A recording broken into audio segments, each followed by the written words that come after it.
৯ April Kerala, অসম ও পুদুচেরিতে শুরু হয়েছিল বিধানসভা নির্বাচন পর্ব।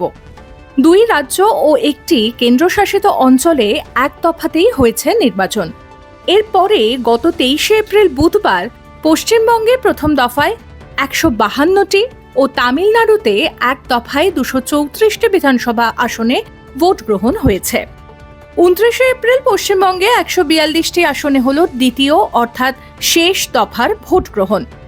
পশ্চিমবঙ্গের পোলিং পার্সেন্টেজ দেখে রাজনৈতিক মহল বলছে, এই রাজ্যে স্বাধীনতার পরে এই প্রথম এত শতাংশ ভোট পড়ল, যা নজিরবিহীন। অসমের ক্ষেত্রেও ছবিটা অনেকটা একই রকম।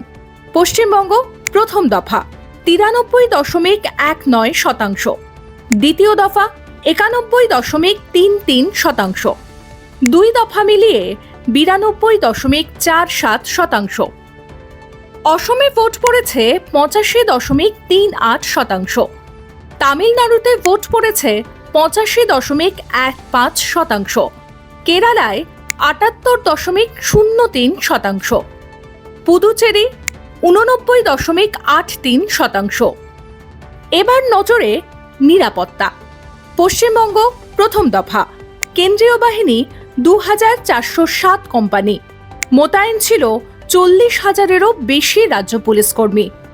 দ্বিতীয় দফা কেন্দ্রীয় বাহিনী ২৩২১ কোম্পানি, পুলিশ অবজারভার ৯৫।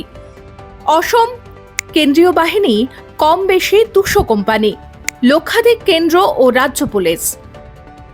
তামিলনাড়ু কেন্দ্রীয় বাহিনী কম বেশি ৩০০ কোম্পানি, রাজ্য পুলিশ ও অন্যান্য প্রশাসনিক আধিকারিক প্রায় ৮৪,০০০ থেকে ১.৪৭ লক্ষ পুলিশ পার্সোনেল। কেরালা কেন্দ্রীয় বাহিনী কম বেশি ১২০ কোম্পানি, রাজ্য পুলিশ ৭৬,০০০-এর বেশি। পুদুচেরি কেন্দ্রীয় বাহিনী কম বেশি ৫৫ কোম্পানি, ২৭০০ টেরিটোরিয়াল পুলিশ।